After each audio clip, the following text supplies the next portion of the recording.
Bonjour Daniel Bokertov et nous commençons ce journal par la réunion hier à Bruxelles du Conseil d'association Israël-Union européenne.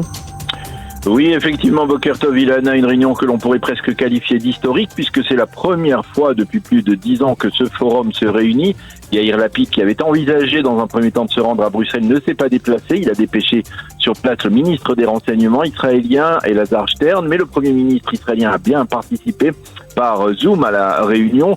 Il en a profité pour affirmer que l'Europe et Israël étaient unis dans leur volonté d'empêcher l'Iran de se doter de l'arme nucléaire et également dans la volonté de préserver l'intégralité du territoire de l'Ukraine. Joseph Borrell, le préposé à la diplomatie de l'Union européenne, a préféré lui se focaliser sur les points de désaccord avec Israël, en particulier quant à la politique à mener envers les Palestiniens. Nous sommes préoccupés, a-t-il dit, par la poursuite des tensions sur le terrain et par l'expansion des colonies israéliennes. Et puis, ceci étant, il semble que les Iraniens n'aient pas encore renoncé à conclure un accord avec les puissances sur leur programme nucléaire. C'est en tout cas ce qu'a affirmé hier le porte-parole du ministère iranien des Affaires étrangères. Selon lui, des efforts seraient actuellement menés par le biais du coordinateur européen pour échanger des messages afin de parvenir à un tel accord. Il faut rappeler que les pourparlers sont actuellement au point mort après que les Iraniens réclamaient par la voix du président Raïssi des garanties sur le fait que les Américains ne reviennent pas, une fois de plus, sur les termes d'un tel accord. Et puis une déclaration favorable de plus de la première ministre britannique Liz Truss hier.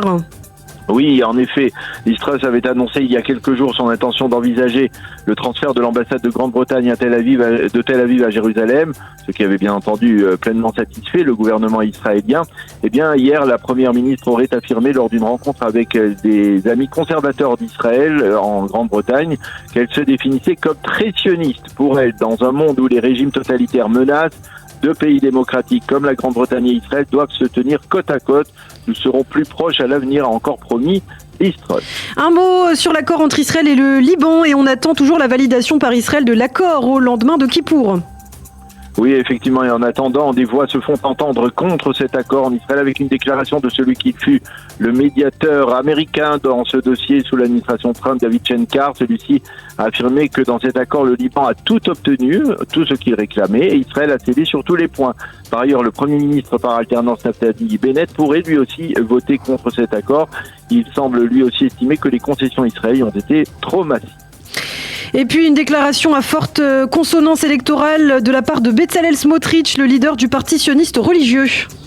Oui, celui-ci a réagi hier à la vague d'attentats terroristes ces dernières semaines. Selon lui, Tsahal doit absolument lancer une opération rempart numéro 2 en Judée-Samarie pour restaurer le calme. Cela fait plusieurs semaines que nous n'avons pas ressenti ce sentiment d'insécurité en Judée, en Samarie, a-t-il affirmé. Selon lui, Tsahal a perdu le contrôle de la ville de Jenin et il est en train de perdre celui de Naplouse. Selon Smotrich, le discours de Yair Lapid à l'ONU sur les 2 États pour 2 peuples fait renaître l'espoir chez les Palestiniens et donne aux terroristes le sentiment qu'ils réussissent à faire bouger Israël. Face à l'inflation qui s'évite également en Israël, la Banque centrale a encore décidé d'augmenter les taux d'intérêt directeurs. Oui, le gouverneur de la banque, le professeur Yaron, l'a annoncé hier. Le taux d'intérêt directeur en Israël sera augmenté de 0,75% à 2,75%. C'est la 5e fois que la Banque d'Israël augmente ainsi ce taux d'intérêt depuis le mois d'avril, un taux qui était avant ce mois d'avril de 0,1%. Enfin, nous terminons, Daniel, avec la journée de Kippour qui débutera ce soir.